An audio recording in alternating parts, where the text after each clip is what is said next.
Ahora sí, bueno, damos la bienvenida a cada uno de ustedes, estudiantes, profesores, y a quienes también nos van a ver con posterioridad.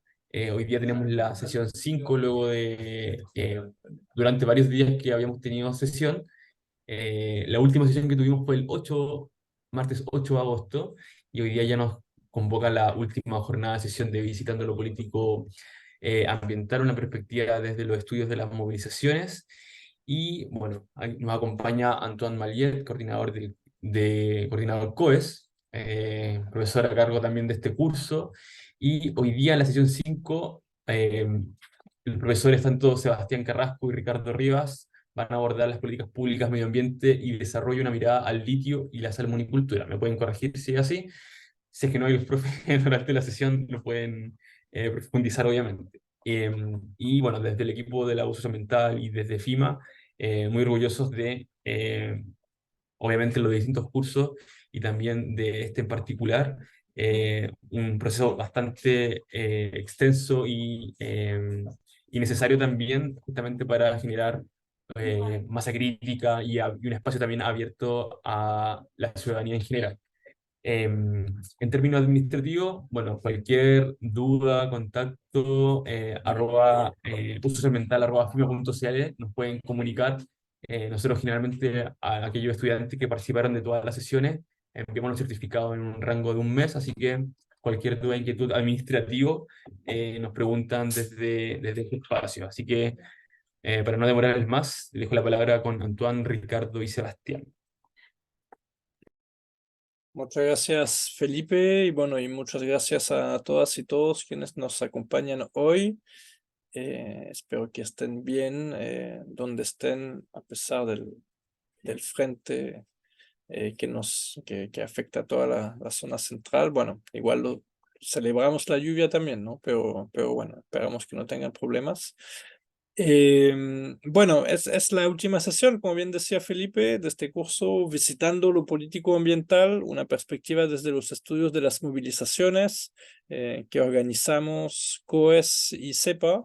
Creo que muchos de los que están hoy han acompañado las distintas sesiones, así que voy a ser muy breve en esta introducción, pero quería de todas formas a la hora de cerrar, o sea, van a cerrar Sebastián, Ricardo, después con la sesión, pero como recordar la dinámica general y cómo la intencionamos, ¿no? O sea, como partiendo en general desde el estudio de las movilizaciones ambientales, que fueron objetos de las dos primeras sesiones, desde distintas perspectivas, distintas metodologías también, luego haciendo la conexión con los resultados, que fue una sesión, podemos decir, como bisagra hacia la segunda parte de este curso, donde veíamos más temas de gestión. Hace 2 semanas, en la sesión anterior, una gestión bien trabajada, digamos, particularmente trabajada desde las dinámicas comunitarias tradicionales, desde como lo social propiamente tal, y hoy una visión más desde los estudios del extractivismo, podemos decir.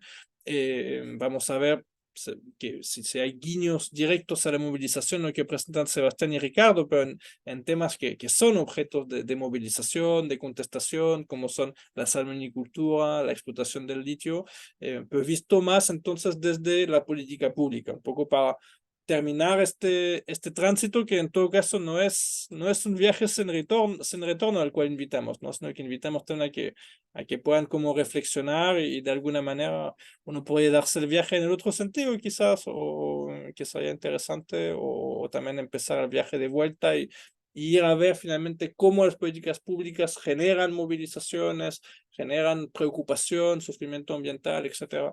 Entonces, ese era el espíritu con el cual formulamos este curso, todo el equipo, cuya coordinación había sido súper simple porque todos venimos de un equipo que ya había conocimiento en dos equipos separados y que fue bien fácil unir, y esperamos que hayan disfrutado la propuesta, y estamos atentos también a los comentarios que nos puedan dejar para eventuales futuras versiones. Así que sin mayor introducción, los dejo con Sebastián y Ricardo a ver quién de los dos empieza. Que les vaya muy bien.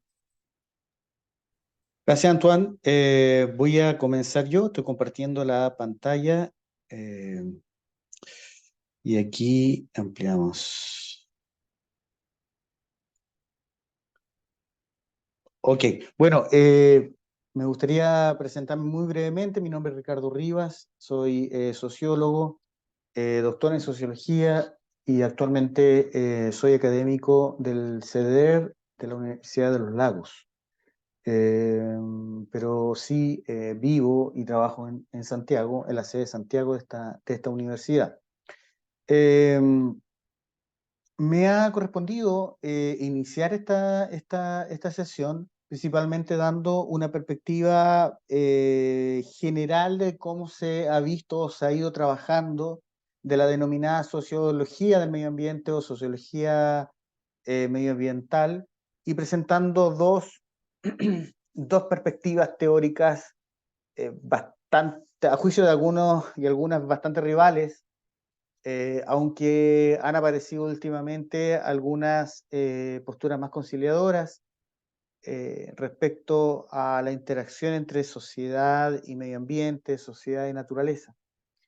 Eh, la primera perspectiva que quiero presentarles muy brevemente tiene que ver con la denominada monización ecológica, que es tal vez la perspectiva más conocida, más presente en los medios de comunicación, más presente en los documentales que generalmente vemos respecto al problema climático.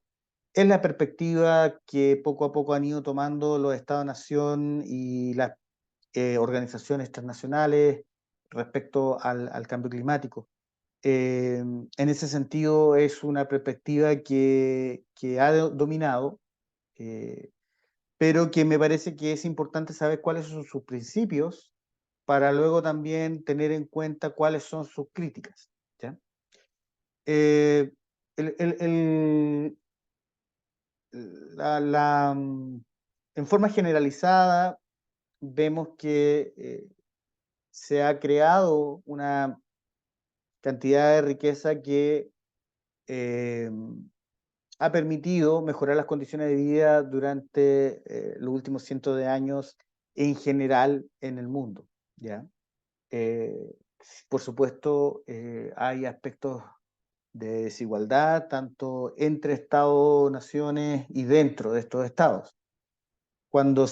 Sin embargo, cuando se ven los datos agregados, vemos que hay una relación entre conformidad o calidad de vida y la generación de riqueza. Y esto ha sido corroborado por diferentes estudios respecto al bienestar humano, dependiendo, por supuesto, en el detalle de las distintas perspectivas respecto a bienestar. Dentro de esta premisa de creación de riqueza y disminución o mejoramiento de calidad de vida, se nos presenta también, y perdón por lo difuso del gráfico, pero se nos presenta esta idea de que por un lado está la degradación medioambiental de menor a mayor, y por otro lado también está la generación de riqueza de mayor a menor, perdón, de menor a mayor. La denominada curva ambiental de Kuznets es de alguna forma la misma idea que se usa también para la distribución del ingreso, que no es el tema de hoy. Pero la lógica de la U invertida es que en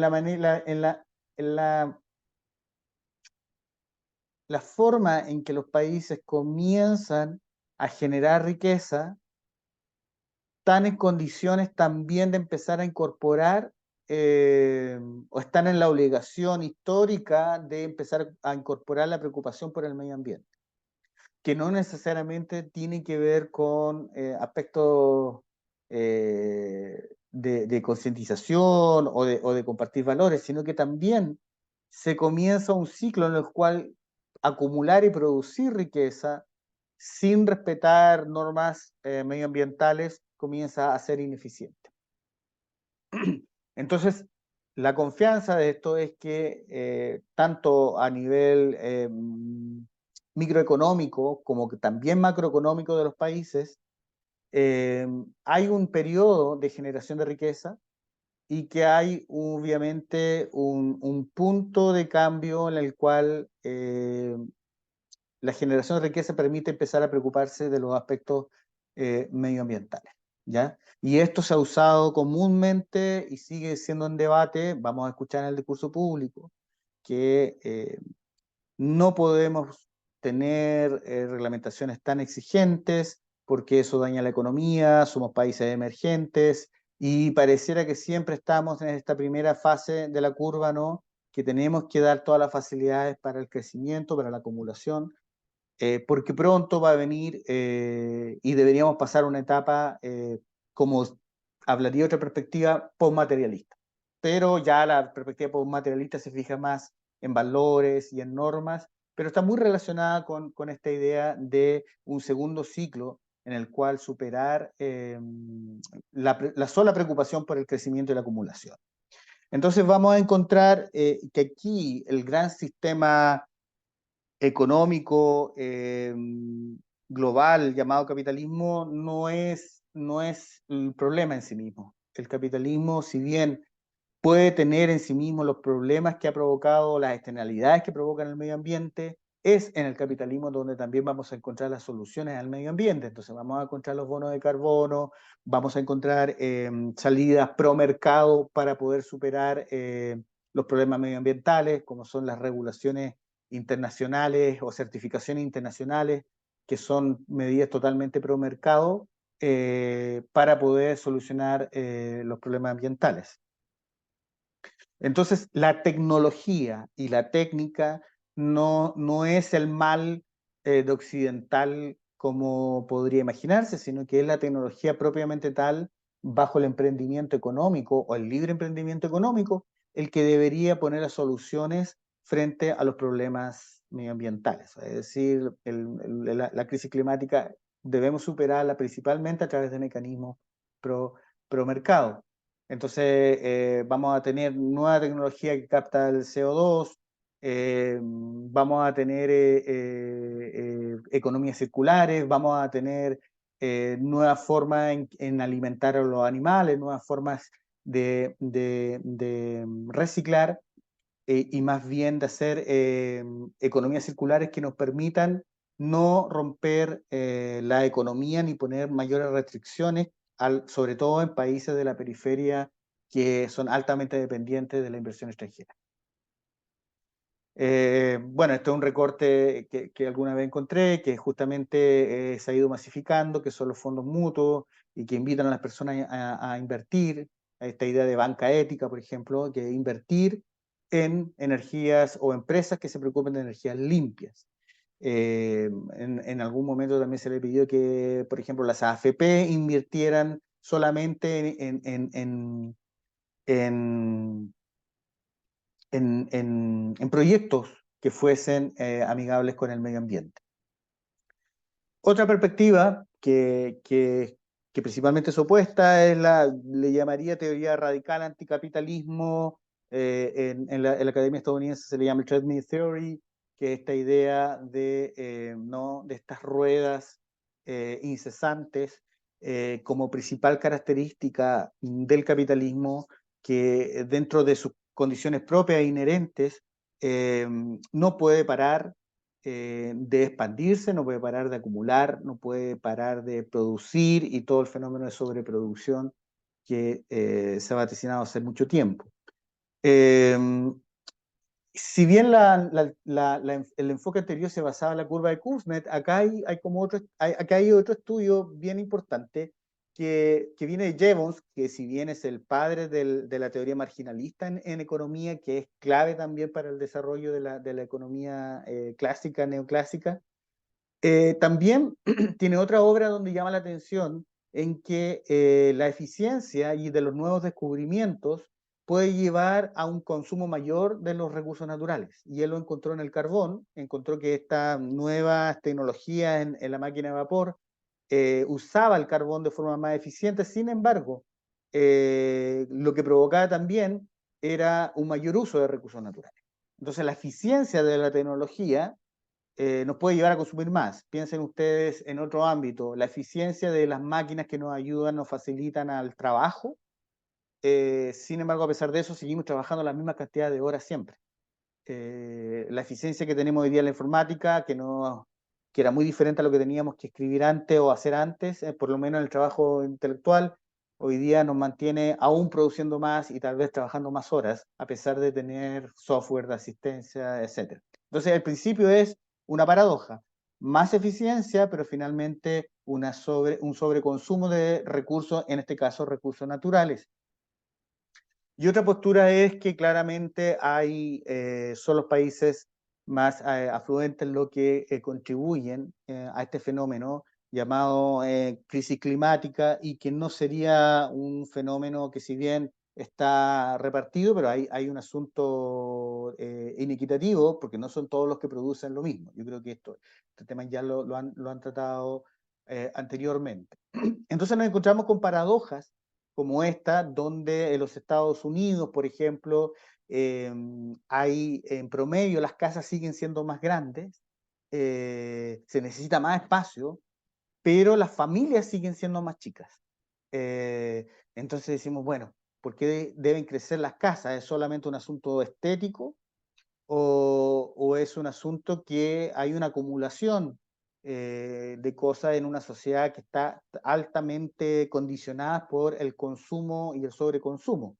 Si bien nosotros nos podemos llamar que hemos estado, o sea, como países periféricos absorbidos por el consumo, estamos hablando aquí de niveles de consumo que son muchas veces inconcebibles. Entonces entramos en esta paradoja de la eficiencia, pero a la vez de un crecimiento ilimitado. Pronto podemos comentarlo más, pero el caso de la acuicultura es bien interesante, porque la acuicultura nace como una idea de suplementar, de no extraer más peces silvestres, el extractivismo pesquero, si quieren llamar. Sin embargo, más bien ser parte de la solución, hoy día parece ser también parte del problema, porque en la acuicultura generalmente los peces cultivados son carnívoros y necesitan de lo otro. Peces. Y por lo tanto, si bien se crea la tecnología al estilo modernización ecológica más eficientes en la conversión de alimentos, la captura no bajan, digamos, ¿no? Y entonces seguimos teniendo recursos sobreexplotados a pesar de estar criando peces. Y de aquí en adelante le doy el pase a mi colega Sebastián Carrasco. Muchas gracias, Ricardo. Bueno, muy buenas tardes a todos y todas. Muchas gracias por venir. Como decía Ricardo, mi nombre es Sebastián Carrasco. Le hablo desde Temuco, trabajo en la Universidad Católica de Temuco. Soy doctor en políticas públicas e interesado en general en las políticas ambientales. Ricardo, ¿se puede pasar a la siguiente? Bueno, y mi idea en esta primera parte un poco es ir redondeando algunas ideas de las que señalaba Ricardo, ¿no? Y de una mirada más desde la economía política diaria, hablar un poco justamente sobre este modelo de desarrollo, ¿no? Que Ricardo ya comentaba de manera más general en torno al capitalismo, y luego cómo se expresa esto en el caso chileno. Y ahí quería partir con el punto de partida de Polanyi, ¿no? Que es uno de los grandes clásicos hoy en día de la economía política, donde justamente discute esta idea de cómo los mercados, ¿no es cierto? Y en esta lógica de expansión capitalista, ¿no? Se ha ido expandiendo el capitalismo hacia fronteras que históricamente tal vez no se traspasaban, porque las sociedades tradicionalmente siempre se van poniendo ciertos límites, tanto morales como culturales, a la expansión de los mercados, ¿no? Hay cosas que no transamos, que decimos, no todo puede ser un objeto de intercambio, no todo puede ser sometido a la lógica de producción, ¿no es cierto? Y eso se ha establecido a través de distintos sistemas legales, digamos, a través de regulaciones, pero también muchas costumbres. Es decir, las sociedades tienen ciertos valores, ciertas perspectivas culturales que limitan la acción digamos, del mercado en ciertos ámbitos de la vida que se consideran que no pueden ser por su naturaleza no mercantilizados. Y sin embargo, uno lo que ve con la expansión capitalista es que paulatinamente se van expandiendo, digamos, se van corriendo las fronteras de esos límites, ¿no? y los límites que tradicionalmente tal vez se le ponían a las dinámicas capitalistas se han puesto mucho más flexibles y hay más objetos que han, o desde la lógica, digamos, económica, ¿no? Hay objetos que pasan a ser parte de esta lógica más bien de mercado. Si puedes pasar a la próxima, por favor. ¿Y por qué le hablo de esto como contexto general? Porque esto es bien importante para el tema que estamos hablando, ¿no? Y para entender cómo la naturaleza ha sido en la última década, sobre todo, ¿no es cierto?, con mayor intensidad, ha sido un objeto desde esta lógica de especial atención para la expansión de la dinámica capitalista. Entonces, cada vez más, y tal como comentaba Ricardo un poco, ¿no es cierto?, con esta lógica también de crecimiento ilimitado de las dinámicas capitalistas, la naturaleza se ha ido mercantilizando, ¿no? Se le ha puesto precio a la naturaleza, se incluye en la lógica de acumulación como una materia prima, y tal como dice Ricardo, ¿no? Se han intentado hacer soluciones dentro de esta misma lógica, como los bonos de carbono, el pago por servicio ecosistémico, pero la crítica que se hace a estos instrumentos justamente es que no descansa en que se desaparezca la lógica más mercantil, ¿no es cierto?, sobre la naturaleza, sino que más bien la naturaleza se sigue sometiendo a estas lógicas individualistas de intercambio de mercado y se sigue transando con esta lógica, ¿no? Y esto ha hecho que cada vez más se vaya expandiendo y se vayan incorporando nuevos territorios en estas dinámicas que podríamos llamar extractivistas, y que hoy en día están súper fuertes en el debate público, como por ejemplo el caso del litio, del hidrógeno verde, bueno, la salmonicultura, que es el tema que va a tratar Ricardo también, ¿no es cierto? Y esto ha hecho que al mismo tiempo que tenemos esta expansión global de nuevos territorios y que abarca cada vez más, eso implica obviamente que va generando mayores consecuencias socioambientales a nivel local que que van aumentando, pero no solo que van aumentando, sino que van aumentando de forma exponencial en la medida en que se van solapando, ¿no es cierto?, distintas dinámicas extractivas en los territorios. Entonces tenemos esta contradicción, ¿no?, que por una parte los más afectados son las comunidades locales que ven directamente dañado su territorio, pero con ganancia y con utilidades que, dado esta lógica de acumulación también capitalista, se van a los centros de acumulación global. Entonces tenemos mucha expansión por una parte, pero al mismo tiempo también mucha acumulación, que hoy en día la discusión que está muy presente, por ejemplo, con el tema del litio, el hidrógeno verde, ¿quién finalmente gana con eso? O si lo podemos discutir más adelante también. Y esto llevado al caso chileno, Ricardo, si puedes pasar.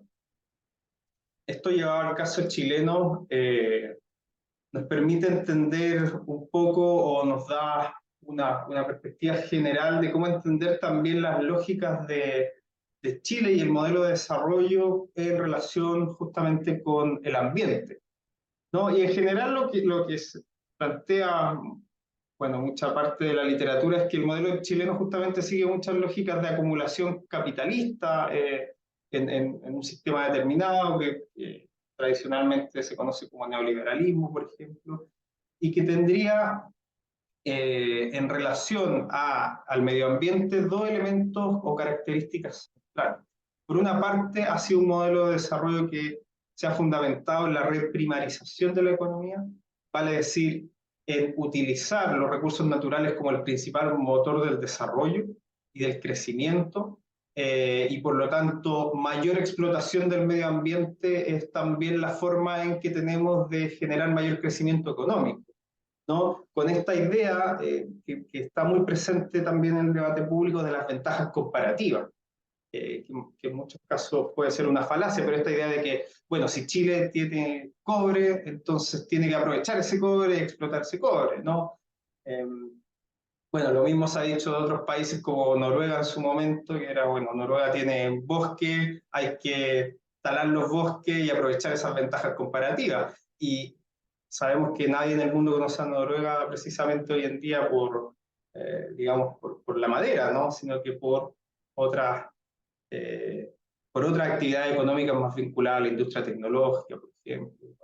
Entonces, pero sigue estando en Chile muy presente esta idea de ventajas comparativas, por una parte, y por lo tanto aprovechar esta idea de aprovechemos para lo que somos buenos, ¿no? Como aprovechar lo que hay, las riquezas naturales, pero que tienen esta contracara que probablemente ustedes lo saben muy bien, ¿no es cierto? Que se generan actividades finalmente con poco valor agregado, muy intensiva en recursos naturales, y que responden a esta lógica de internacionalización de la economía chilena, de liberalización y de entregar materias primas, también en esta lógica tal vez centro-periferia, ¿no? Entregar materias primas al centro global.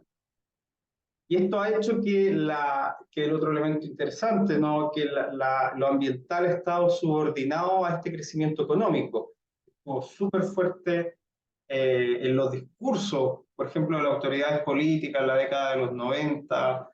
De hecho, en los 90 se hablaba, por ejemplo, no sé, de la doctrina Frey, esta idea de aprobemos todos los proyectos y después veamos qué pasa con el medio ambiente, ¿no? Con una idea de que tenemos una institucionalidad ambiental que opera, pero que opera muchas veces subordinando lo ambiental a las lógicas económicas de modo tal que nos afecte mayormente lo que nos importa, ¿no? Que sería la economía y el crecimiento. Ricardo, si puedes. Y esto se ha visto en distintos elementos dentro de la discusión sobre la institucionalidad y las políticas en general que han intentado responder y resguardar la dimensión ambiental, porque también se producen, ¿no es cierto?, estas tensiones en el caso chileno, en que por una parte se avanza, ¿no es cierto?, en incorporar nueva institucionalidad, crear nuevas instituciones. Hace algunos años, bueno, más de una década ya, se crea, ¿no es cierto?, el Ministerio de Medio Ambiente, las Cortes Ambientales, o sea, los tribunales ambientales, perdón, la Superintendencia de Medio Ambiente, etcétera. Un conjunto, por lo tanto, de instituciones que cambian mucho la dinámica y transforman la institucionalidad ambiental, pero hay muchos otros nudos también que van quedando y que se van, digamos, con una lógica más de dependencia que cuesta mucho más transformarlo y cambiarlo, y hay algunas áreas donde efectivamente ha sido mucho más complejo cambiar, como por ejemplo el Código de Agua, ¿no? Que ha sido una legislación que ha costado mucho cambiarlo, o la criticada ley de pesca, por ejemplo, donde y eso se ha estudiado también, la influencia de los grupos empresariales en esta ley en particular, de modo tal que beneficie de nuevo mayormente intereses económicos, u otras leyes que, a pesar de la movilización, de la presión de distintos actores, no se han logrado transformar, como la vinculada a la protección de los glaciares, por ejemplo. Entonces, si bien han habido cambios en la institucionalidad, ¿no es cierto?, en cómo abordamos el tema ambiental, hay elementos centrales, digamos, del modelo de desarrollo que siguen siendo nudos críticos muy difíciles de transformar. Ricardo. Y esta nueva institucionalidad, por lo tanto, ha generado distintas reacciones, ¿no? Y distintas consecuencias a nivel, si uno lo quiere, en el ámbito más de lo social, y en distintas áreas. La nueva institucionalidad, por ejemplo, no disminuye necesariamente los proyectos de inversión con impacto ambiental, es decir, no, a pesar de que hay nuevas reglas y nuevas regulaciones, eso no necesariamente implica una disminución del impacto que se genera hacia el ambiente con la actividad económica. No se ha dado solución, ¿no es cierto?, a las denominadas zonas de sacrificio. Sigue habiendo falta de disponibilidad de agua, sigue habiendo, y se exacerba incluso la disminución de la biodiversidad, todo lo cual en un contexto de crisis climática obviamente se ve exacerbado, como el que vivimos hoy en día. Ricardo. Y esto se aprecia, por ejemplo, en estos gráficos que muestran los proyectos de inversión en Chile, y en general la lógica del sistema es aprobarlo, ¿no? Porque esa es la lógica, digamos, que está detrás de aprobar todos los proyectos, y en general no se rechaza muy poco, hay una tasa de rechazo muy poco en los proyectos que pasan por evaluación ambiental. Y en general los proyectos que no se terminan concretando son mayormente los proyectos que se desisten, es decir, que las empresas desisten de realizarlo, y eso es fundamentalmente por la acción también muchas veces de presiones sociales, de movilizaciones, que terminan echando abajo los proyectos. Entonces, más que la institucionalidad, ¿no es cierto?, sea restrictiva, es más bien la dimensión más informal la que ha permitido frenar muchos de los proyectos de inversión en Chile. Y de hecho, cuando uno ve los proyectos por año, como en el segundo gráfico, en general las dinámicas de los proyectos siguen, digamos, del volumen de proyectos sigue lógica económica global, es decir, cuando la economía anda bien, echamos adelante más proyectos, cuando la economía se contrae, tenemos menos proyectos. Entonces, con impacto ambiental, no estamos hablando aquí de proyectos con impacto ambiental, entonces los proyectos finalmente no responden tanto a si terminan protegiendo o no el medio ambiente, sino que más bien si van a ser rentables o no, dado el contexto económico. Y esto ha generado expresiones de descontento, ¿no? Sí, ¿podría avanzar, Ricardo? En distintos ámbitos con el modelo de desarrollo, que se expresan a través de distintos elementos, ¿no? Aumento de la conflictividad socioterritorial, que ha estado bien estudiado, ¿no es cierto? Articulación de resistencias locales, es decir, de comunidades o de pobladores, ¿no es cierto?, que ven amenazados sus modos de vida en relación con el ambiente. También mucha movilización que logra escalar y que logra presionar la institucionalidad, que frena proyectos, como les decía, y articulación de actores también, que eso me imagino que lo han visto en otras sesiones, cómo los actores locales son capaces de articularse tanto a nivel nacional e incluso internacional, ¿no es cierto?, para presionar a la institucionalidad, como muestra también del descontento. Ricardo, si puede pasar un poquito. Bueno, es un poco, no, esto es interesante porque además en el sur de Chile, ¿no?, es donde además se concentran en general la mayor número, por ejemplo, de protestas también, y en torno a lo socioterritorial, a lo socioambiental, que da cuenta también de las dinámicas, ¿no es cierto?, de las pautas de conflictividad en Chile en general. Voy a avanzar un poquito más rápido, Ricardo. Siguiente. La otra, por favor, para darte tiempo también de ver el otro tema. Y en toda esta historia, entonces, de desarrollo económico por una parte, ¿no es cierto?, y esta relación con el medio ambiente, uno se pregunta entonces, bueno, ¿cuál es el rol de la democracia en todo este contexto también, ¿no es cierto? ¿Cómo el Estado, a través de su sistema político democrático, es capaz de gestionar o no esta conflictividad que se da y estas tensiones que se dan en este modelo de desarrollo específico que se desarrolla en Chile? Porque digamos, la participación justamente apunta a eso, ¿no?, a vincular las demandas sociales con las expectativas institucionales y lo intenta acoplar, pero en esta dinámica, ¿no?, que hablamos de capitalismo-democracia, es súper difícil en la medida en que operan bajo lógicas distintas e incluso contradictorias. Decíamos, ¿no, Ricardo? También capitalismo busca la expansión, lógicas de acumulación que van, digamos, no es muy compatible con la lógica democrática pluralista, ¿no?, que está como en las bases más teóricas de la cuestión. Y en particular en Chile ha sido súper difícil también de acoplarlo. Lo que uno ve es que hay mucha crítica, por ejemplo, a los procesos participativos en la evaluación de impacto ambiental, asimismo en las consultas previas que se le hacen al pueblo indígena, y las críticas vienen desde distintos lados y se ha investigado también distintas, digamos, nudos críticos en todos estos procesos participativos, de cómo se ha gestionado esto. Entonces, muchas veces se ve los procesos participativos como finalmente como un proceso de negociación entre empresa y comunidad. Es decir, cuánto cuánto te tengo que dar finalmente para llevar a cabo este proyecto. No se han logrado canalizar los conflictos, de hecho, y en cambio, a pesar de que ha habido más participación, los conflictos también han aumentado. Y algunos autores plantean que de hecho la participación se termina volviendo una estrategia de disuasión de las empresas, ¿no? Con nuevos dispositivos que las empresas utilizan finalmente esta lógica de responsabilidad social empresarial para cumplir con su objetivo, ¿no? Que es instalar probablemente un proyecto de inversión en los territorios.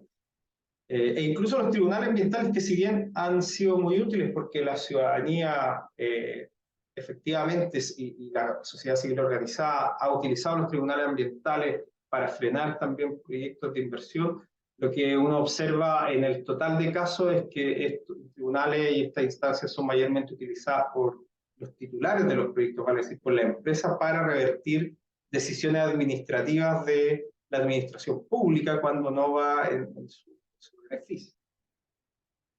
Entonces todo esto nos hace preguntarnos finalmente, Ricardo, si puedes, nos hace preguntarnos también sobre, o nos hace pensar o reflexionar también de cómo el modelo de desarrollo en Chile puede ser repensado, ¿no? Cuáles son las ideas, cuáles son los planteamientos que se han elucubrado, ¿no es cierto?, en torno a cómo incorporar las perspectivas socioambientales de manera mucho más fuerte y mucho más directa dentro de este modelo de desarrollo llamado así de manera general, ¿no es cierto? Y se han pensado alguna alternativa, hay algunas cosas que están dando vuelta que están bien fuertes en algunas partes, como el Green New Deal, en el caso de Estados Unidos, ¿no es cierto?, del Estado con un rol mucho más fuerte, coordinador, junto con una ciudadanía movilizada que permita llevar hacia una nueva economía, priorizar ciertas áreas de la economía más verde, cambiar y transformar la matriz energética, entre otras cosas. Y otras alternativas más radicales también, o ideas político-ambientales que tienen que ver, por ejemplo, con el decrecimiento, ¿no? Esta idea de superar las visiones actuales de la economía, reconfigurar las relaciones sociales. Sebastián. ¿Sí? ¿Felipe?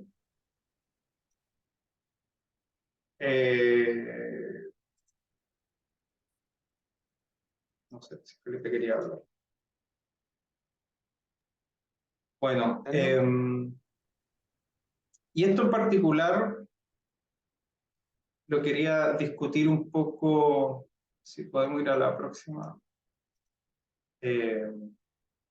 En algunos casos, ¿no? En algunos casos, con Ricardo los queríamos discutir, yo voy a ir muy rápido para darle paso a Ricardo, pero en general creo que estas tensiones y estas cuestiones que hemos estado hablando se ven, por ejemplo, de manifiesto en el caso del litio, donde he estado trabajando en el último tiempo. Ricardo, si avanza a la próxima.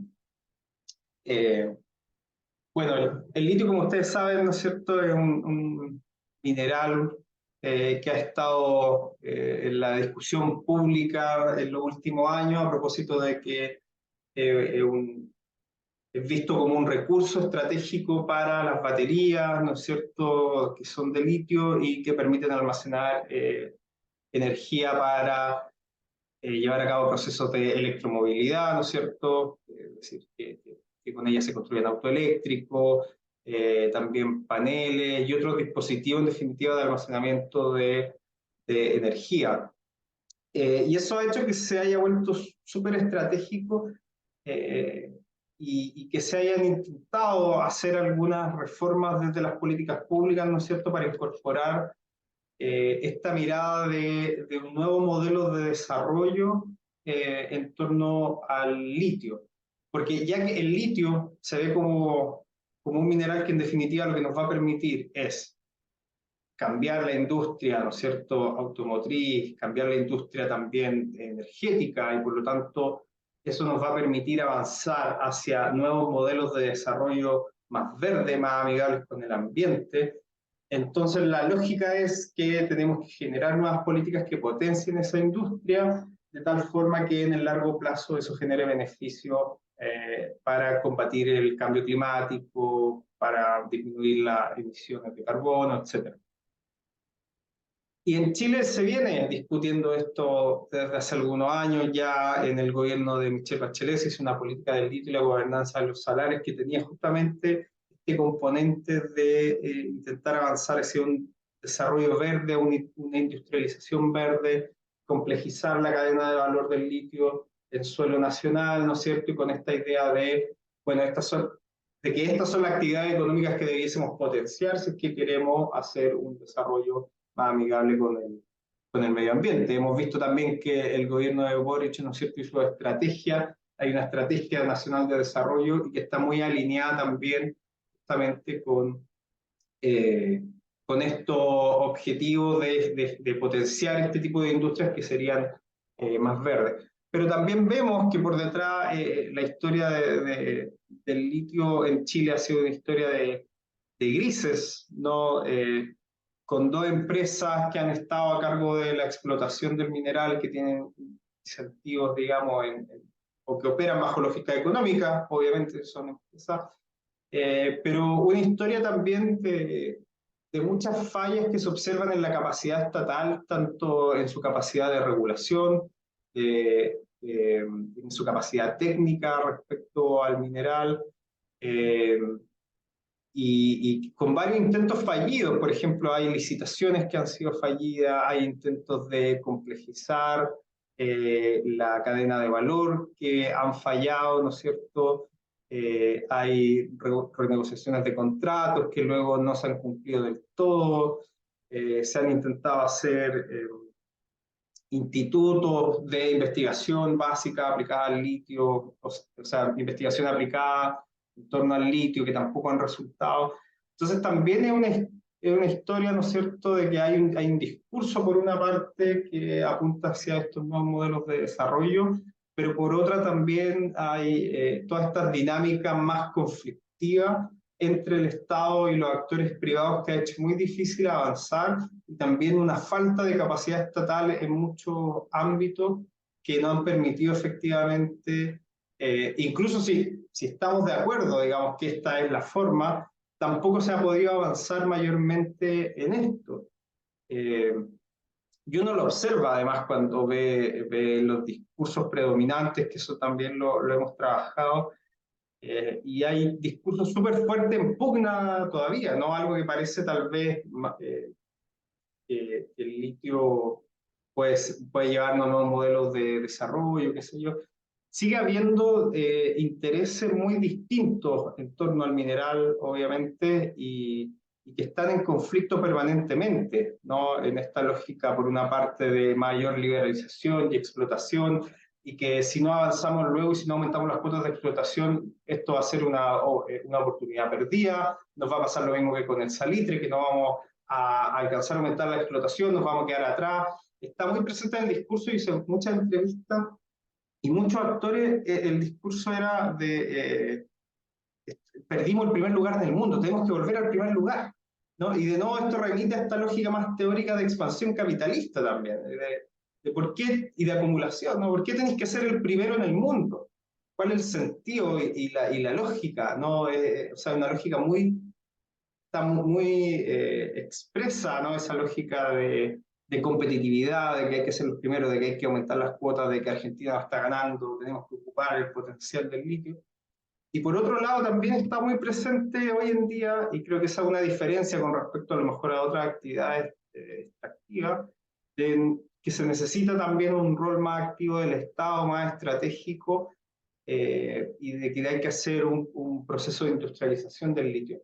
Pero aún así las dos perspectivas dominantes, a pesar de que hay un discurso como que en el largo plazo esto ayuda al medio ambiente, en el corto plazo las dos lógicas son en general unas lógicas bien económicas, ¿no? Y son finalmente modelos distintos de llevar a cabo actividad económica, una más industrializadora, una más liberalizadora, pero el discurso medioambiental en la práctica queda en segundo plano.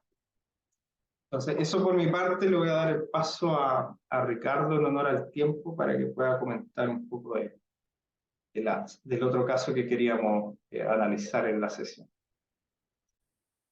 Gracias, Sebastián. Bueno, a mí me gustaría retomar lo que le presentaba al principio y solamente con un fin analítico poder ejemplificar cómo se podría ver una industria desde dos perspectivas que supuestamente son muy opuestas, como es la modernización ecológica y esta crítica más radical al capitalismo como sistema económico global.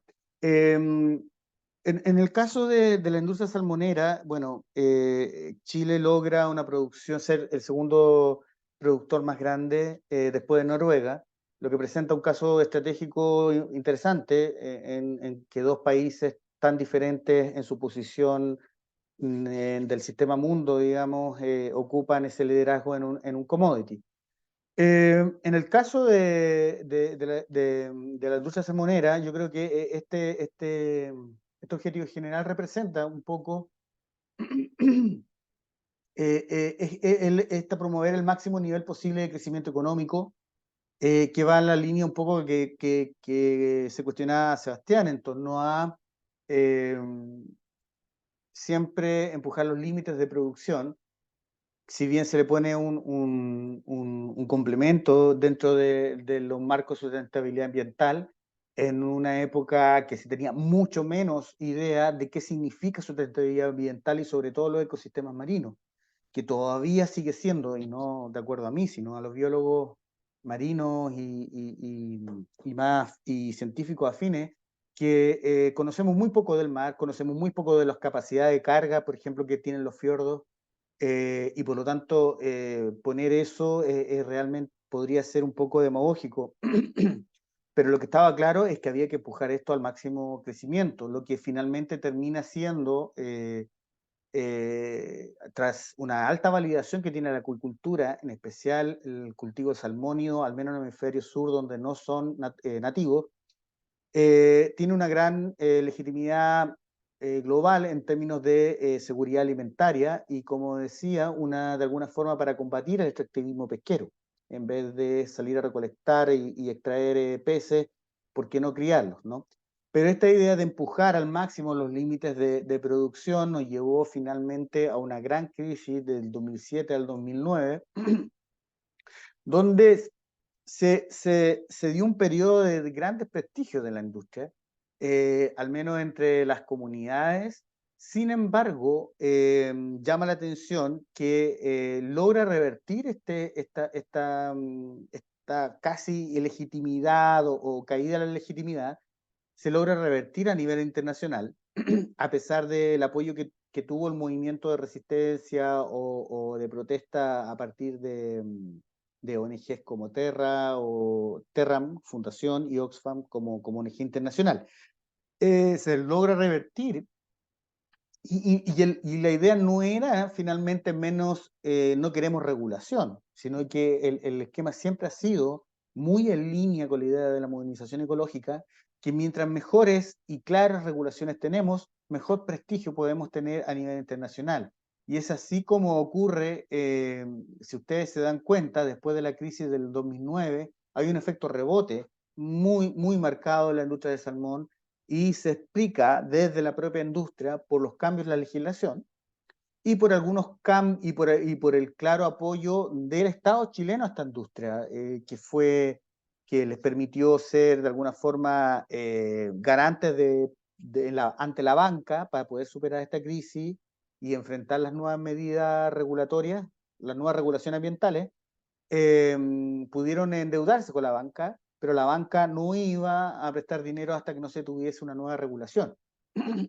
Entonces, desde una mirada más materialista, digamos, lo que permite el gran desarrollo de mejores reglamentos sanitarios, ambientales en la industria del salmón, es una gran presión por tener claridad o la denominada certeza jurídica, perdón, respecto a cómo se iban a hacer las concesiones y si el Estado iba a ser garante frente a los préstamos que se pudieran obtener. Desde la modernización ecológica, entonces, nosotros vemos que aquí hay una imbricación muy importante entre el Estado y el sector privado, cosa que vamos a escuchar como un moto permanente, que es el Estado que, si bien no hace negocios, porque no hay ninguna industria, ninguna firma salmonera del Estado, como sí en algún periodo ocurrió en Noruega, debe ser un gran apoyador, y en este caso fue un apoyador en superar la crisis sanitaria que se venía prediciendo, y a la vez hacer una regulación adecuada para los estándares internacionales y también para los estándares certificadores internacionales. Si bien se crea una crisis social, esta se ve superada a través de bonos y se supone el alzamiento de una salmonicultura 2.0, y ahí muchos se encontraban que estaban, ¿no?, en el pic de la curva de Kuznets y que ya era hora de empezar a acumular con un mucho mejor cuidado con la naturaleza, ya se había acumulado suficiente conocimiento y riqueza. Lo que está realmente en cuestión al mirar los datos en aspectos ambientales, que dicho sea de paso, no son tan claros tampoco. Es decir, hay una serie de trabajos científicos que la verdad no son tan claros respecto a algunas consecuencias, como por ejemplo el escape de salmones, una cuestión que todavía no se sabe si realmente son tan peligrosos o no. Hay artículos para ambos lados, como en otros fenómenos. ¿Ya? Lo que sí hay socialmente es una alta dependencia de este sector económico, y que creo que eso nos lleva a ver este asunto de dos formas. Primero, por ejemplo, esta es una manifestación frente a la última ley sobre conservación, y se cumplen todas las predicciones que suelen suceder en estos casos entre contradicción entre trabajadores y medioambientalistas, ¿ya? Desde la crítica al capitalismo se habla de dos tipos de contradicciones o de explotación. Una es la explotación que conocemos desde hace mucho tiempo del capital ante el trabajo, pero también la explotación del capital ante la naturaleza. Es aquí donde ambos tipos de explotaciones se vuelven en una paradoja, y serán los trabajadores quienes le dirán a los ambientalistas: con ustedes no vamos a tener trabajo. Será lo que los mismos reaccionaron en Codel con Puchuncaví, cuando cerraron y le dijeron que iban a cerrar la planta, y fueron los trabajadores los que salieron a defender sus empleos y criticando a los activistas proambientales, o lo que se vivió en Valdivia, por ejemplo, hace muchos años atrás, en el caso de los simios. Esta contradicción y las consecuencias en el movimiento social o los movimientos socioterritoriales, creo que hay que ponerle mucha atención. Hay, desde la movilización ecológica, este tipo de contradicción deberían superarse más bien como una alianza, en el sentido de que la sustentabilidad ambiental va de la mano de la sustentabilidad económica y social. Esto quiere decir que la sustentabilidad de la industria salmonera es un asunto que le conviene tanto a quienes ponen énfasis en el medio ambiente, pero también a quienes ponen énfasis en los empleos, porque las crisis sanitarias, producto de la contaminación, el hacinamiento de peces, va en directa relación con la pérdida de empleos, y serían los trabajadores uno de los primeros preocupados en el medio ambiente. La pregunta es: ¿por qué no se ha dado esta conciliación blue-green, que le llaman en el mundo anglosajón, y más bien parece convertirse en un movimiento, algo así como le han llamado hasta ahora NIMBY? Entonces, en esta mirada, desde la crítica del capitalismo y desde esta mirada más bien complaciente y predominante del discurso de la sustentabilidad, y que es posible la sustentabilidad bajo un sistema capitalista, los movimientos no creo que puedan tener un análisis muy simple. No creo que podamos prestar solamente atención en la preocupación medioambiental sin no comprender las lógicas propias dentro del mundo del sindicalismo, dentro del mundo trabajador, o en el caso de las personas que trabajan en las plantas salmoneras, que no necesariamente van a ser aliados naturales de quienes están preocupados por el medio ambiente. Yo me atrevería a decir, no en base a estudios propios, pero sí de algunos estudios que he visto en cómo se ha estudiado el movimiento social el movimiento socioterritorial en el sur, especialmente en la zona de Chiloé, sigue existiendo una gran brecha entre el activismo medioambiental y el activismo que es mucho más situacional, que es el laboral, ¿no? No hay buenas relaciones y no se cumple esta idea, esta alianza azul-verde que se busca como dentro de la movilización ecológica como una salida a este tipo de paradoja y sobre todo a este tipo de paradoja en países periféricos que todavía, como decía Sebastián, todavía vivimos profundamente de los recursos naturales. Finalmente, solo decir, a mí no me parece, o pongo en discusión, que la salmonicultura sea estrictamente un extractivismo. Más bien nace como una superación al extractivismo pesquero, pero claramente nos presenta otro problema, que es el problema de los monocultivos. Y ese es un problema que lo han detectado biólogos marinos y que en términos sociales crea una alta dependencia de las comunidades y que por lo tanto son mucho más vulnerables a la cooptación y a esta participación espuria que es entre negociación o más bien transacción y dejar todo lugar a dudas. Bueno, les dejamos acá una pregunta. Nosotros nos propusimos llegar hasta las 8 para poder tener al menos media hora de conversación, preguntas, compartir experiencias, qué sé yo.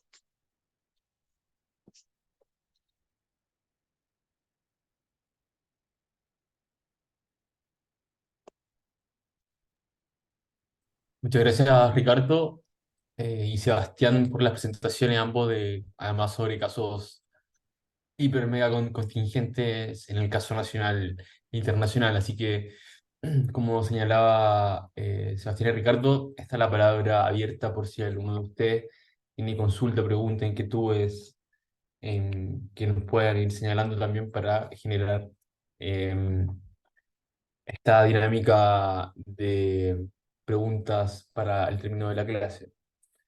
Pueden levantar la mano o hablar directamente, digo, no es necesario también escribir en el chat.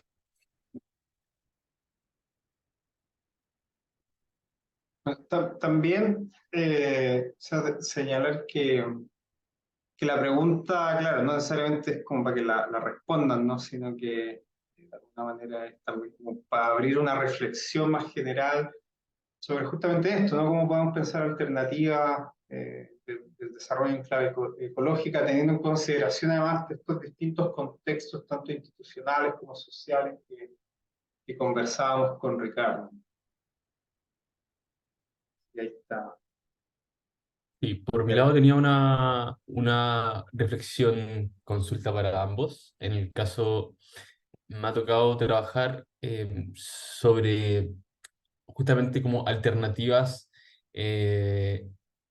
en un movimiento particular en el archipiélago de Humboldt, entre la región de Coquimbo y Atacama, sobre extractivismo minero en particular como una herencia permanente, pero por otro lado como la amenaza latente de un extractivismo minero y sus redes de soporte, como megapuertos, en su momento también termoeléctricas, en su momento también proyectos inmobiliarios, y han surgido, y cuestión que está en curso de hecho, una especie de dinamismo con las instituciones del cual por un lado ha sido conflictiva y por otro lado ha sido provechosa.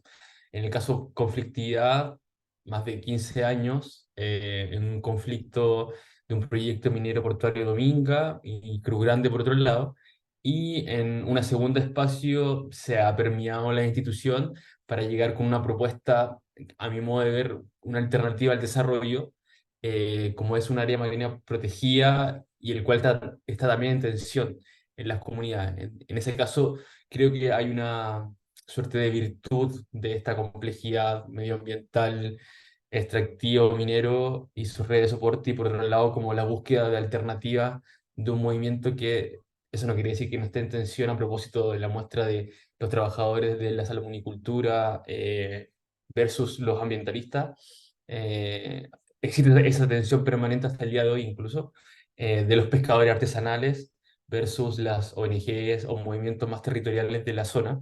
Entonces, preguntarles a ambos en el caso de esta de esta posible, en el fondo, virtud que se podría generar o estrechar un poco más los lazos entre estos mundos laborales y ambientalistas, como cuál es otra experiencia en el caso nacional o incluso internacional o regional, consideran que son claves para avanzar en estrechar lazos en vez de que se generen erosión, en el caso del litio o en el caso de la salmonicultura. Y hay otra también una pregunta ahí de José Mardones y Nicolás tiene la mano levantada. Nicolás, Hola, ¿se me escucha bien? se escucha bien. Sí.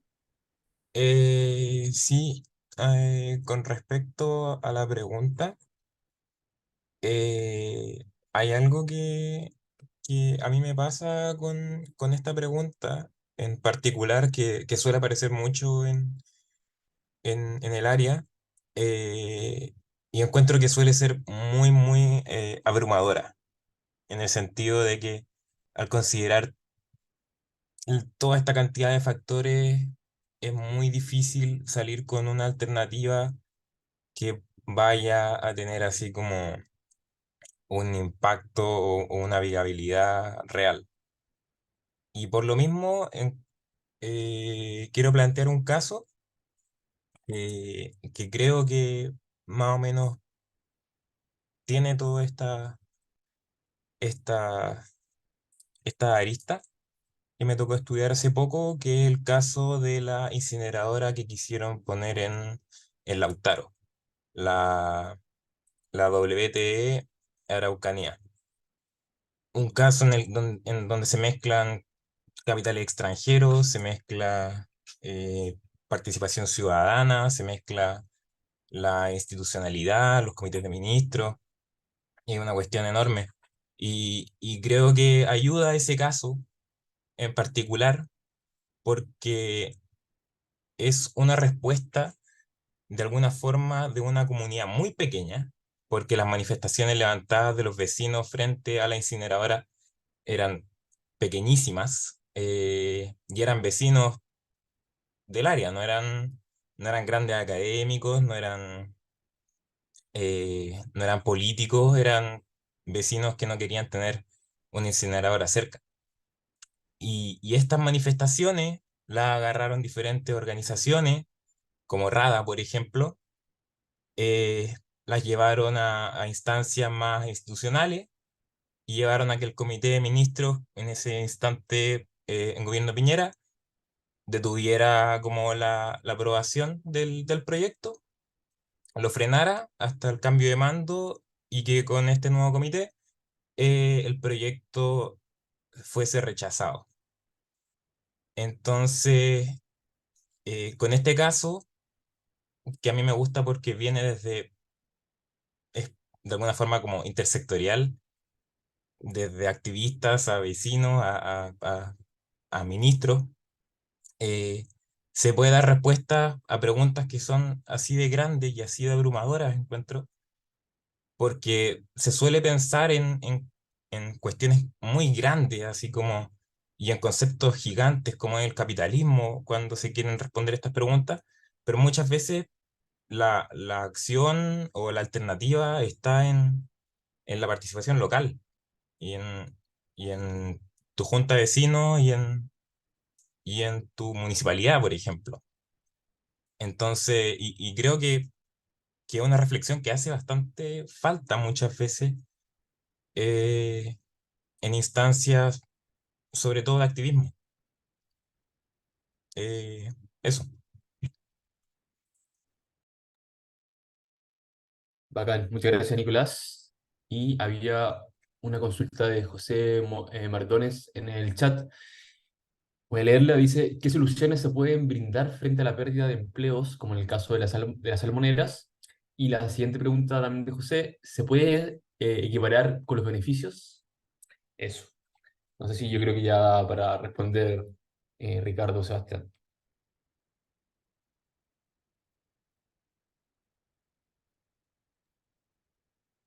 Sí. Bueno, muchas gracias por los comentarios, obviamente interesantes, las preguntas también, los casos siempre ayudan. Quería partir con una aclaración que ahora me quedé dando vuelta, que parece que cuando yo estaba presentando hablé de Noruega, porque estaba pensando en los salmones, no me acuerdo si... En realidad estaba pensando en Finlandia cuando hablé de los bosques. Y después cuando habló Ricardo me di cuenta que parece que me había las papelado. Bueno, respecto a las preguntas, o sea, primero los casos son súper interesantes, ¿no? El caso de la WT Araucanía también lo conozco de cerca, y hay otros casos que han sido así también, el Huasco, ¿no es cierto? El Valle del Huasco, de articulación de actores locales y que se van integrando con otro tipo de organizaciones, con otros actores políticos, eh, y que logran finalmente frenar proyectos e incluso levantar esto a nivel de política pública, algunos problemas de política pública. Y a mí me parece que eso es súper valioso, ¿no? Y como ahí planteaban, son justamente alternativas y son ganadas también desde la ciudadanía en términos ambientales. Cuando uno ve de manera más amplia también, igualmente sigue estando esta tensión, ¿no? De que por una parte parecen haber pequeños triunfos, pero también hay una dimensión, no podría decir más estructural, que tiene que ver con el funcionamiento del Estado, y que al final para poder llegar y presionar y llegar a esta instancia de tener un proyecto, tenéis que hacer un trecho largo, ¿no? Hay que hacer un camino largo, bien sacrificado. Y por eso intentábamos hacer, o por lo menos yo en esta reflexión del curso final, como de apuntar a eso también, ¿no? De esta, que obviamente hay una dimensión más local, que es súper valiosa, pero que en el gran panorama también muchas veces, cuánto estamos logrando transformar, digamos, la institucionalidad en este caso. Eh, pero sin duda esta es mi postura, la verdad, que frente a esta problemática, aquí además una problemática global, y si uno lo pone además en perspectiva global, Chile contribuye con muy poco, digamos, de la destrucción ambiental global y de los problemas ambientales globales. Yo creo que estamos en un punto, y así te muestran los informes, ¿no es cierto?, de la COP, y ya estamos en un punto bien complejo, ¿no es cierto?, respecto al medio ambiente, es que tenemos que echar mano a todo lo que tengamos, en definitiva, ¿no? Creo que todas las experiencias son valiosas en este sentido, y las estrategias también. Yo creo que no necesariamente uno debe tener un marco claro de ideas y valores que sean súper coherentes, sino que hay que ir echando mano a lo que podamos, y hay que ir utilizando las estrategias que tengamos a mano, y la articulación con los actores también que se quieran sumar dentro de esto. Entonces creo que en esta urgencia climática, ¿no? Ahí hay que pensar en todas las alternativas posibles, digamos. Y en ese sentido, la mirada más optimista es que hay que intentar compatibilizar todo lo que sean experiencias positivas.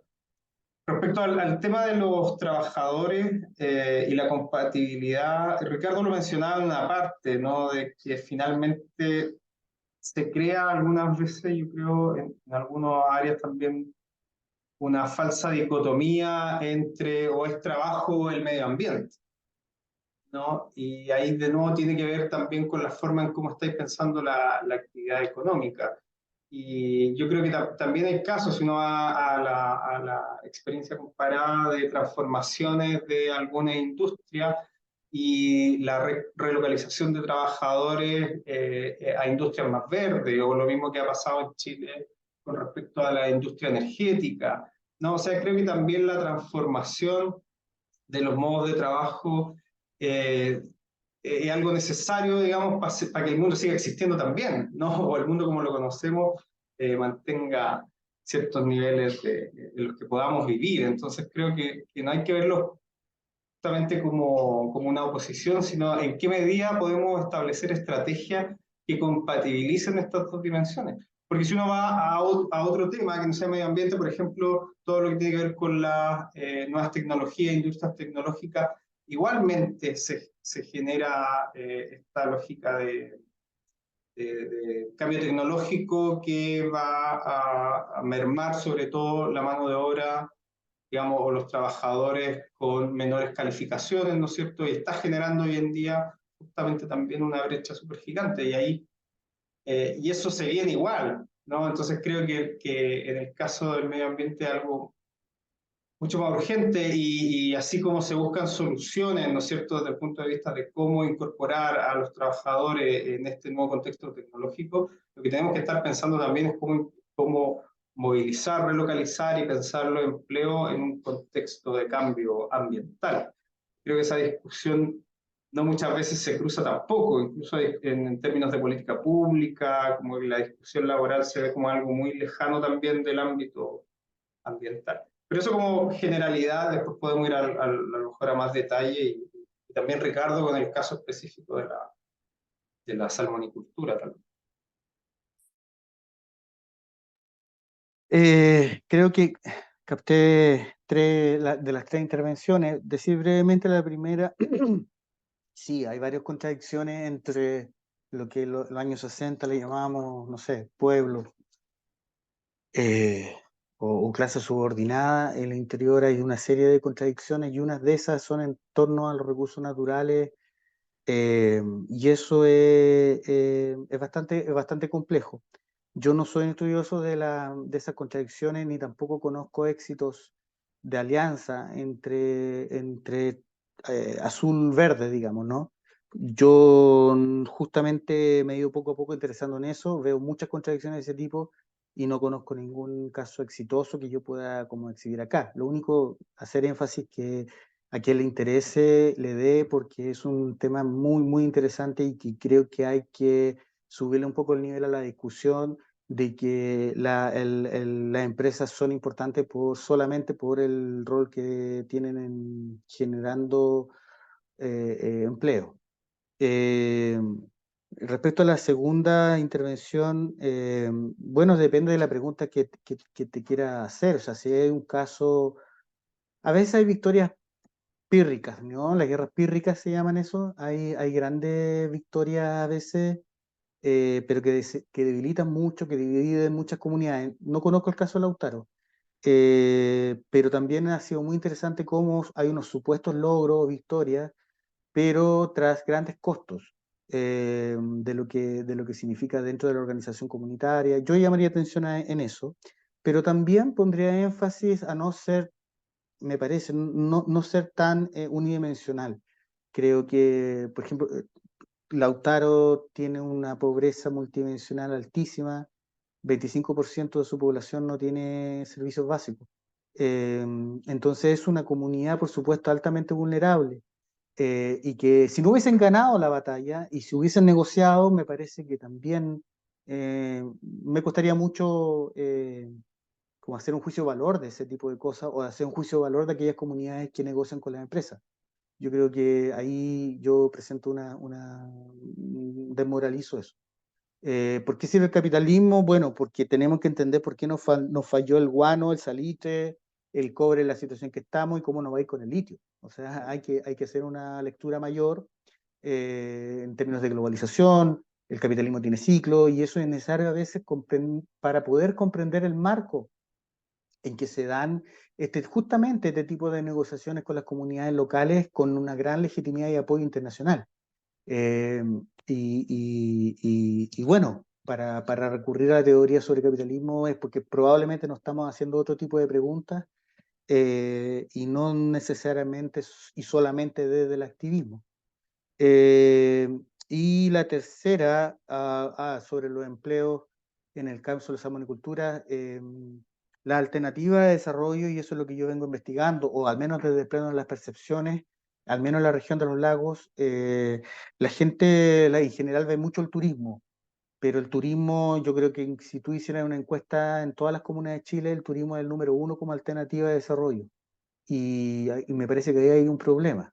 Porque cuando hablamos de turismo, para que deje excedente, para que haya generación de riqueza, tiene que ser a un nivel bastante, con mucha infraestructura, con mucho apoyo estatal y con aspectos culturales muy importantes en torno al trabajo y el turismo. Hoy día, por ejemplo, hay obviamente una resistencia hacia el turista razonable, por ejemplo, en la comuna de Chiloé, y que la verdad es que el turismo que ellos tienen, la verdad no es el turismo que en realidad están pensando.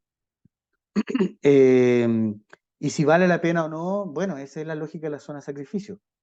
La zona de sacrificio surge como un mal menor y que el crecimiento económico tiene su sacrificio, digamos, todas las felicidades tienen sus muertos, como dice la canción. Y esa es la lógica, equiparar beneficio, trabajo, es difícil porque cuando alguien te dice, yo pude entrar al mundo laboral, una mujer pude entrar al mundo laboral y empezar a tener decisión propia y autonomía por un sueldo que tengo, eh, tú comienzas a matizar los juicios respecto a la inversión.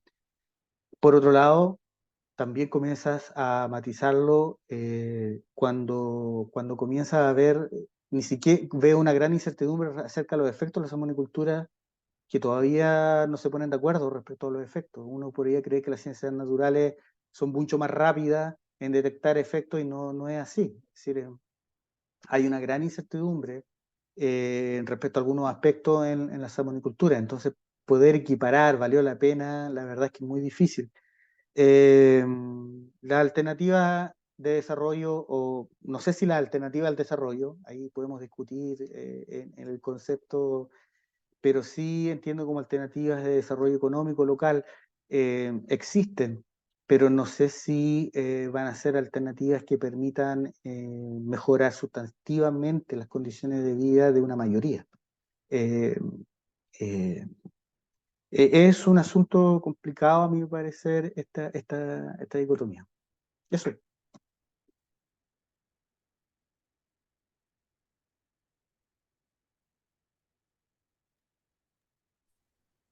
Muchas gracias, Ricardo. Sebastián. Sí, solo tal vez para complementar un poquito lo que mencionaba Ricardo, pensando en el caso del litio, eh, donde también se produce una tensión muy fuerte respecto a los beneficios. Hay una discusión de distintos actores cuando uno mapea el debate de política pública respecto a los beneficios, porque se habla, ¿no es cierto?, del aumento de la explotación por una parte y también de generar mayor valor agregado y la discusión de la industrialización a nivel local, a cambio de, obviamente, aumentar las cargas ambientales en el sentido de que hay una mayor explotación de los salarios, ¿no?, en el norte. Y con la promesa justamente de una transformación o el aporte a la transformación más global del suministro de energía, etc. Y hay una crítica que también está muy presente, que solo la pongo para aportar a la discusión. Bueno, ok, nosotros vamos a sacar litio, lo vamos a llevar, no vamos a hacer las baterías. ¿Cuáles son los centros de batería? Bueno, China, el caso de Alemania, por ejemplo, Berlín tiene unas plantas bien importantes en ese lugar. Entonces hacemos los autos eléctricos allá, autos eléctricos que además tienen un precio mucho mayor que los autos que utilizan combustibles fósiles, ¿no? Entonces, bueno, hacemos todo esto, generamos las cargas ambientales locales para aportar al desarrollo, o más bien a enfrentar la crisis climática global, con autos que se hacen en Europa y que probablemente mayormente van a utilizar los europeos.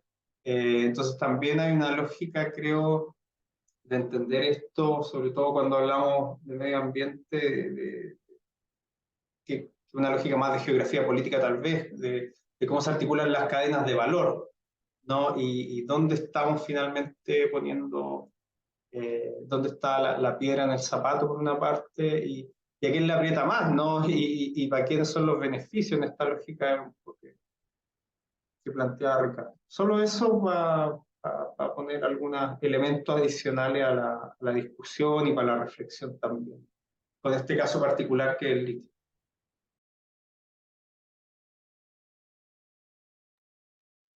Muchas gracias, Sebastián. Si no hay más consultas, preguntas, entiendo que también está Patricio Silva de CEPA que nos puede acompañar para dar el cierre también del curso en esta sesión número 5, 22 de agosto. Patricio, Sí, hola, ¿me escuchan? te escuchamos bien. Entiendo que Bien. estás en terreno también. Sí, sí, estoy en terreno y se alargó un poco. Pido disculpas por no estar tan presente en esta sesión, pero solo quería entregar un mensaje final desde esta alianza entre lo que fue CEPA y COES, eh, para, bueno, agradecer la participación de quienes se fueron sumando a lo largo de las sesiones, de quienes también han ido participando en el Padlet o nos han hecho consultas a los diferentes relatos. No solo CEPA y COES, sino que también poder presentar esta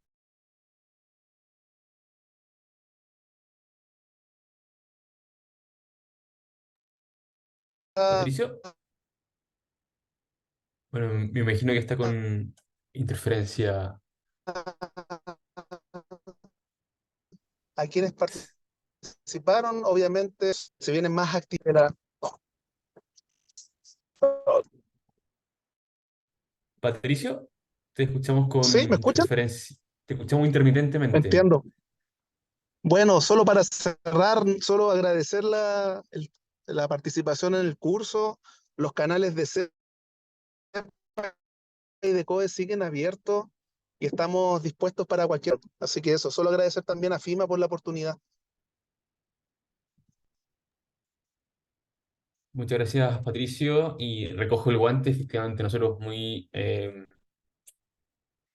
honrados de trabajar con ustedes, en este caso con COES y con CEPA, con Patricio y Antoine directamente, y en este caso también con Ricardo, Sebastián, pero también con el resto de los profesores y profesoras que acompañaron en las 5 sesiones.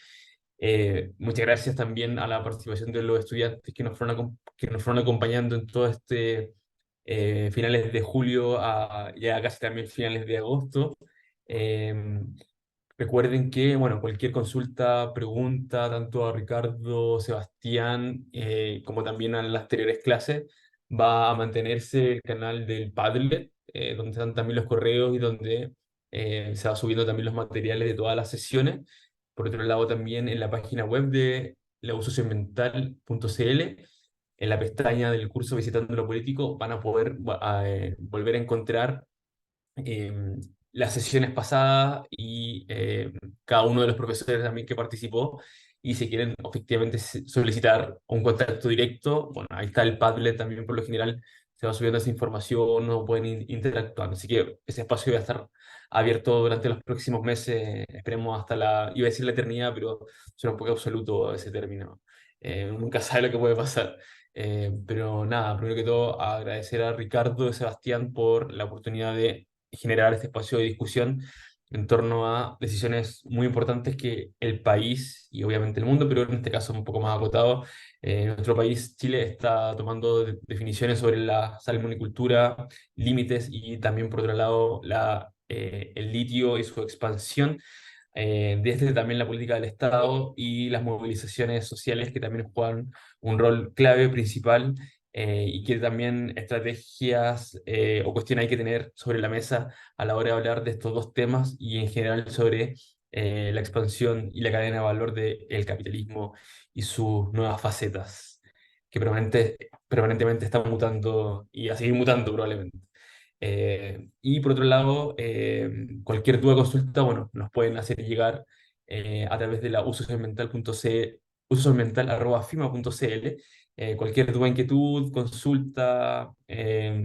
Así que, nada, muchas gracias Sebastián, Ricardo, Patricio, que está ahí en terreno, probablemente con lluvia.